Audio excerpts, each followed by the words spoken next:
Bagas ini preman star maker. Mana bisa preman disingkirkan? Ya, paham ya kalian ya? Gitu. Jadi kenapa si Onyet merajalela menjadi Sengkuni?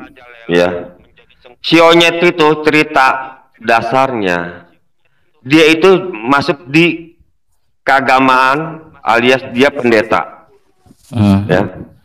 Dan dia udah masuk di pendeta itu, dia ketahuan dengan apa namanya yang seronok, yang enggak dengan ajarannya, dia didepak dari organisasi kependetaan. Inilah bukti kalau si Onyet itu sakit hati. Tuh coba tuh Makanya dia di slide gitu. Itu ada Bang Kajo makanya tuh. si Onyet itu Tuh ada Bang Kajo di Coba bawah. Kajo naik. yang Naik kau bersangkutan coba naik. Coba di sini kondusif ya. Naik, Kajo. Saya mau di sini, saya tidak memihak ke Kajo, saya tidak memihak ke psikopat. Gua berbicara memihak sama yang benar. Coba naik. Iya. Cepat. Ya, Kajo naik kalau Kajo. memang nggak salah, kalau memang nggak salah dia tidak akan takut untuk memberikan Naik kebenarannya. Kajo. Oke. Gak ini Kajo ini Sabar, laki ke cari perempuan handphone. suruh naik aja susah banget. Jangan, kita biarin aja. Tolong Iya. kasih posisi. Bener Yang belum gak itu bayar si utang Kajo? nggak usah naik. Iya. Bener gak itu si Kajo ngomong? Oke. Oke, cari HS dulu. Aku juga sambil pakai Kajo celana bukan? ini. Ya Allah tolong. Aku pakai celana dulu. Karena aku tadi pakai Oke, sarung Ini si dulu. Kajo bukan? Iya itu Coba Kajo itu. Kajo.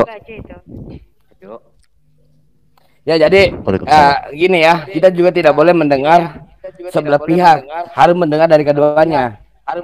Jangan mau kayak kumpulan para onyet, yang hanya mendengar satu pihak saja. Aku pakai celana dulu. Ya Allah tolong. Gimana? Oke. Assalamualaikum. Ya, waalaikumsalam. Gimana Tolong. psikopat? Silakan. Waalaikumsalam. Saudara Kajo, waalaikumsalam.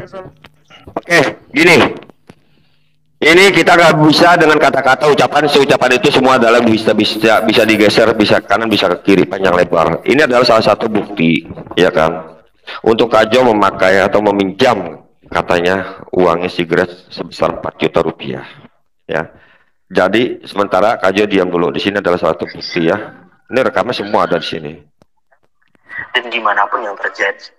Tapi si Grace tetap kekeh. Sebelum tanggal 5 dia udah mulai ngechat. Bahkan ya, kalau tentang masalah hutang piutang ya, kalau emang gue yang makan nih ya, misalnya gue yang makan, itu nggak bisa. Kalau dia mau bermain hukum, silahkan bermain hukum. Malah di sini gue menantang. Karena apa? Yang pertama, sekarang antara hutang dan piutang itu hukumnya adalah perdata, bukan pidana. Ya. Sedangkan di sebelum kemudian hari, gue udah bilang ke Grace bahwa seseorang ini atau inisial M atau Morgan ini ingin mengembalikannya di tanggal 7 dan gue membantu jangan tanggal 7 tapi tanggal 5. Gue di sini udah mulai membantu karena apa? Karena gue juga Grace naik Grace. di sini gue yang sana gue dipakai kan. Dan kalau masalah untuk tentang hukum dia membawa ke ranah hukum, gue nggak pernah mundur cuy, gitu kan. Karena apa? Di dalam undang-undang itu udah tertera gitu. Sebelum tanggal 5 dia udah melakukan pengancaman ya. Melakukan pengancaman, buktinya ada di The King. Pengancaman yaitu ingin merusak hubungan seseorang gitu kan. Yang namanya penagihan itu sebelum di hari H. Kalau emang itu belum terjadi di hari tanggal itu belum bisa dinyatakan fakta gitu kan. Karena apa? Gue bisa membolak-balikan fakta bahwa ketika dia ingin melaporkan gue, ini contohnya dia mau melaporkan gue tentang utang piutang, it's okay. Gue masuknya di perdata dan gue balikan di pidana karena pengancaman, ya kan? Tidak ada yang namanya orang itu penagihan dengan pengancaman contohnya. Gue bakal ngerusak hubungan lo sama bini lo ya. Yang kedua dia mau mengancam tentang anak gue. Yang termasuk bagi gue kalau emang itu kepribadian seseorang bukan masuknya ke dalam keluarga gitu kan. Masalah pribadi adalah masalah pribadi, bukan masalah ke orang-orang lain gitu kan. Bahkan di undang-undang tuh udah ada penagihan hutang yang melawan hukum itu penagihan hutang yang dilakukan dengan cara kekerasan, ancaman, perusakan, atau tindakan lain yang melempar hukum dapat dijerat dengan pasal-pasal pidana seperti perampasan atau pengancaman. Nah, itu udah jelas. Kalau masalah hutang piutang itu masuknya ke perdata, penyelesaian lebih cenderung dilakukan melalui jalur perdata ya. Kalau emang dia membawa ke ranah hukum, gue udah peringatin dia berkali-kali, lu baik, gue baik.